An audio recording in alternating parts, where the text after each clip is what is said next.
নমস্কার দর্শকবৃন্দ, আজ আমরা এমন এক গভীর আধ্যাত্মিক আলোচনায় প্রবেশ করব যা শুধুমাত্র মন নয়, আত্মাকেও স্পর্শ করবে। আমাদের জীবনের প্রতিটি মুহূর্তে আমরা অনেক কিছু লুকাই, আবার অনেক কিছু অন্যদের থেকে লুকানো থাকে। কেউ আমাদের সত্য জানে না, কেউ আমাদের মনের ব্যথা বোঝে না। কিন্তু একদিন যখন সেই পর্দা সরে যায়, যখন কেউ আমাদের সম্পর্কে সত্য জেনে ফেলে, তখন কি ঘটে? মানুষ কাঁদে, হয়তো দুঃখে, হয়তো আনন্দে, হয়তো আঘাতে, আর হয়তো মুক্তির স্বাদে। শিব পুরাণ বলে, সত্যই শিব আর শিবই সত্য।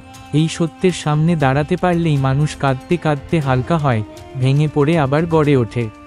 আজকের আলোচনায় আমরা জানব, কেন সত্য জানলে মানুষ কাঁদে, শিব কি শিক্ষা দিয়েছেন সত্য গ্রহণের ব্যাপারে, কান্না কি দুর্বলতা নাকি আধ্যাত্মিক পরিশুদ্ধি, এবং কিভাবে আমরা শিবশক্তির সাহায্যে জীবনে সত্যকে গ্রহণ করতে পারি। চলুন শুরু করি এই আধ্যাত্মিক যাত্রা।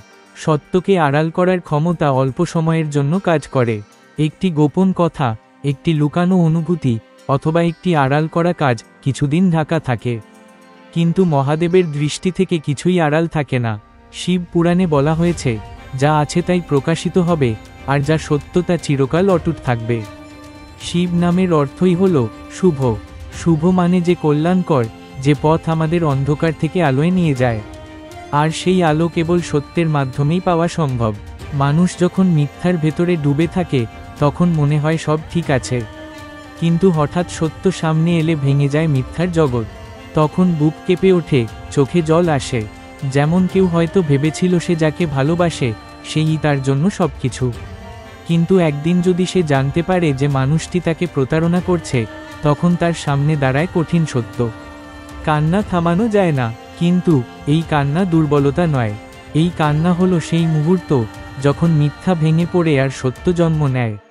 মানুষ কেন কাঁদে? কান্না মানুষের আত্মার এক বিশেষ ভাষা। যখন কেউ আমাদের সম্পর্কে সত্য জানতে পারে, তখন তার অন্তরে আলোড়ন ওঠে।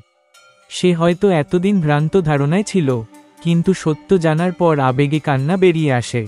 শিব পুরাণে সতী দাগযজ্ঞের গল্প মনে করুন। সতী যখন বুঝলেন তার পিতা দাক্ষ শিবকে অপমান করেছেন, তখন তার অন্তর ভেঙে গেল। সত্যের মুখোমুখি হয়ে তিনি কেঁদেছিলেন, আর সেই কান্নাই তাকে দগ্ধ করেছিল।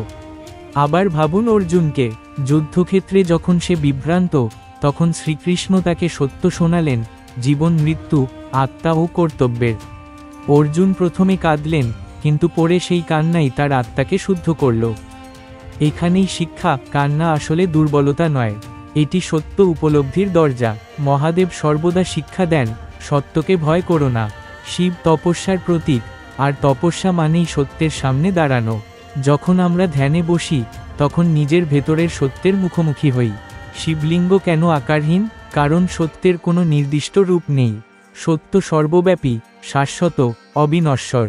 শিব মন্ত্র ওম নমঃ শিবায় আসলে আমাদের শেখায়, আমি শিবকে নমস্কার করছি মানে আমি সত্যকে প্রণাম করছি। আমি অহং ত্যাগ করছি, সত্যকে গ্রহণ করছি। শিব পুরাণে বলা হয়েছে, যে ব্যক্তি সত্যকে গ্রহণ করে, সেই মুক্তি লাভ করে। অতএব যখন কেউ কাঁদছে কারণ সে তোমার সত্য জানতে পেরেছে, বুঝবে তার ভেতরে পরিবর্তন শুরু হয়েছে। আমাদের সমাজে সত্য লুকানো এক সাধারণ অভ্যাস। কেউ ভালোবাসে, কিন্তু মুখে বলে না। কেউ অন্যায়ের শিকার, কিন্তু ভয় পেয়ে চুপ করে থাকে। কেউ পাপ করে, আবার বাইরে সাধুর মুখোশ পরে থাকে। কিন্তু একদিন সব ফাঁস হয়ে যায়। যেদিন ফাঁস হয়, সেদিনই কান্না আসে। এক যুবক ছিল, নাম অর্জুন। সে বাইরে থেকে ভদ্র, নম্র, সৎ, সবাই তাই ভাবত। কিন্তু ভেতরে ভেতরে সে প্রতারণার জালে জড়িয়েছিল। একদিন তার স্ত্রী হঠাৎ তার সমস্ত গোপন কাগজপত্র খুঁজে পেল। স্ত্রীর চোখ দিয়ে জল গড়িয়ে পড়ল। কেন? কারণ তার স্বপ্ন ভেঙে গেল। কিন্তু সেই কান্নাই তাকে শক্তি দিল সত্যকে মেনে নিতে। আর অর্জুনকেও সেই কান্না সত্যের পথে ফিরিয়ে আনল। শিব বলেন, যা কিছু ঘটে, কল্যাণের জন্য ঘটে। অতএব কারো কান্না মানে শেষ নয়, বরং নতুন জীবনের সূচনা। শিব একা নন, তার সঙ্গে আছেন শক্তি। শিব মানে চেতনা, শক্তি মানে কর্মশক্তি। শক্তি ছাড়া শিব জড়, আর শিব ছাড়া শক্তি অচল। আমাদের জীবনে সত্য মেনে নেওয়ার সাহস শক্তি থেকে আসে। যেমন একজন নারী যখন বুঝতে পারে তার স্বামী তাকে প্রতারণা করছে, তখন কান্না আসে। কিন্তু সেই কান্নার পর যদি সে শক্তি ধারণ করে, তবে সে নতুন জীবন গড়তে পারে। ধ্যান, যোগ এবং ভক্তি, এই তিনটি হলো সত্য উপলব্ধির উপায়। ধ্যান আমাদের ভেতরের সত্যকে জাগায়, যোগ শরীর ও মনের ভারসাম্য আনে, ভক্তি আমাদের শিবের করুণার সঙ্গে যুক্ত করে। এই 3 পথ অবলম্বন করলে কান্না আর দুর্বলতা থাকে না, হয়ে ওঠে মুক্তির রাস্তা। দর্শকবৃন্দ, আজ আমরা বুঝলাম, যখন কেউ তোমার সম্পর্কে সত্য জানে, তখন সে কাঁদে, কারণ তার মনের ভ্রান্ত ধারণা ভেঙে যায়। কান্না হলো সেই মুহূর্ত যখন মিথ্যা ভেঙে সত্যের আলো প্রবেশ করে। শিবের শিক্ষা আমাদের বলে, সত্যকে ভয় করো না, তাকে গ্রহণ করো। কান্নাকে ভয় করো না, কারণ কান্নাই হলো আত্মার পরিশুদ্ধি। আজ যদি তোমার চোখ দিয়ে জল গড়িয়ে পড়ে, তবে বুঝবে তোমার জীবনে নতুন আলোর সূচনা হচ্ছে। শেষে আমি বলবো, মহাদেব সর্বদা আমাদের সঙ্গে আছেন। শুধু একবার অন্তর দিয়ে ডাকো ওম নমঃ শিবায়, তাহলেই কান্না পরিণত হবে শক্তিতে, দুর্বলতা হয়ে উঠবে মুক্তি। হর হর মহাদেব। যদি এই আধ্যাত্মিক বার্তা আপনাদের ভালো লেগে থাকে, তবে অবশ্যই চ্যানেলটি সাবস্ক্রাইব করুন, লাইক ও শেয়ার করুন।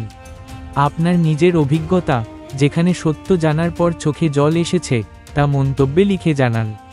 মনে রাখবেন, শিব সর্বদা সত্যের পাশে।